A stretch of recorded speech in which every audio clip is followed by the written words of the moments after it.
So, Dr. Amani, one of the other aspects that I don't think has been examined enough, and you would probably be able to provide some better insights, how this is impacting on our elderly people. Now, we do know that 2/3 of all the fatalities of COVID, that's right, in this province have happened in our nursing homes, in our long-term care facilities.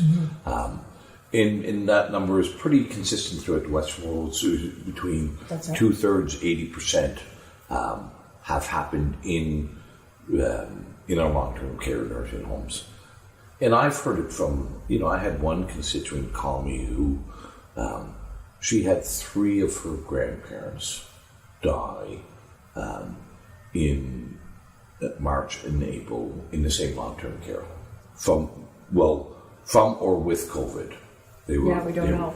They were identified as COVID deaths. Right. There's more to it than this fatalities. There's something else that I've talked to loved ones who haven't been able to see people in long-term care, and even can't see them in the hospitals either. That's right.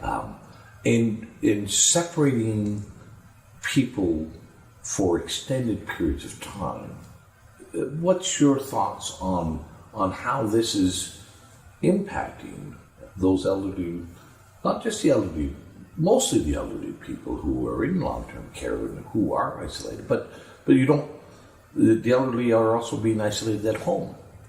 They're being, and your thoughts and views on this from, with the medical insight that you have. So I have both medical and personal, again, insight on this. Having both my parents together in a long-term care home right now in Toronto. So I think there's a number of issues on this. We can talk for hours about this, actually, subject matter, because there's a number of issues. One of the key things is the elderly in the long care term homes and differentiating between the ones that are outside, right? But they have similar factors that are contributing to their decline. That is not COVID again, but is our measures to deal with COVID. So I'll just tell you this first story as a start to this, in terms of the role of isolation. So my parents' seniors home in Toronto was opened up in June. So between March and June, we were not able to visit them in person, touch them, hold them, see them. We were allowed to do visits behind the window, and that's it. Now, my dad is turning 91 this December. My mom's 86. My mom's very spunky, outgoing, very an extrovert. My dad's very quiet, very peaceful, we call him the little Buddha. And very in need of the physical. He's hard of hearing. His speech has slowed down.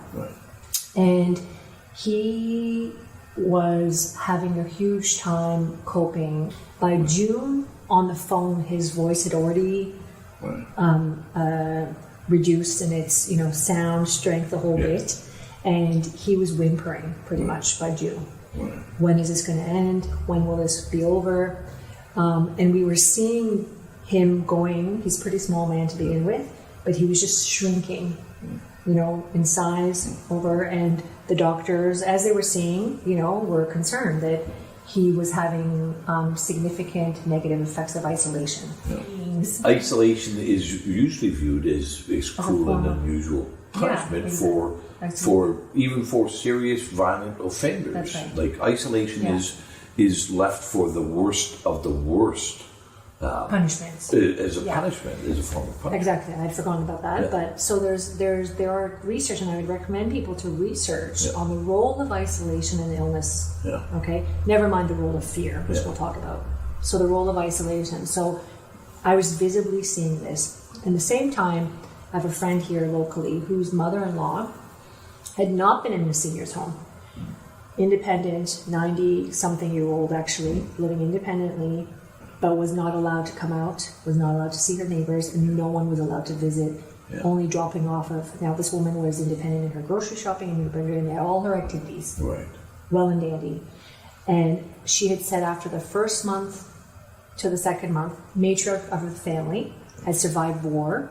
Okay, and I said to people, and a lot of elderly people kind of don't give credit for our elderly are tough, strong, spirited, very awake individuals. They don't get scared by small trivialities that are newer generations, myself included, right? Well, you think somebody who's 94 will have lived through the Second War. They will have lived through the Depression. These are not snowflakes. And she had said early in the pandemic that she wasn't scared of COVID. Right. That she wanted to live her life. She wasn't scared. She wanted to be out. Yeah. But that she was really having a negative impact from the isolation, from her grandkids, from her children, from seeing her neighbors. Yeah. Within the span of the next following months, she started losing weight. Healthy woman. Yeah. She lost almost 30 pounds. She died from the isolation a few months ago. Yeah. I've seen the same effect on my father, and I was hearing the same effects through speaking to people and other loved ones, and then most recently on the Twitter lands of people sharing in the UK. Another woman, 94 was the most recent one. 94-year-old was dancing at the nightclubs. Can you imagine? 3 times a week. Right. Healthy, fit, died again from the isolation measures, not COVID. Yeah. So when June came around, we were allowed to go and see them, but with all kinds of prohibitions. Even with a negative COVID test, you can't hug them, you can't hold them, you can't touch them. And in my situation, but I mean anyone who's been in this situation will know that that touch for my father, for example, so important. And most recently, that's June now. Again, they did the lockdowns now, so that now before we were able, between June and just last week in Toronto anyway, we were able to go and visit them outside without a COVID test. So now that's been stopped.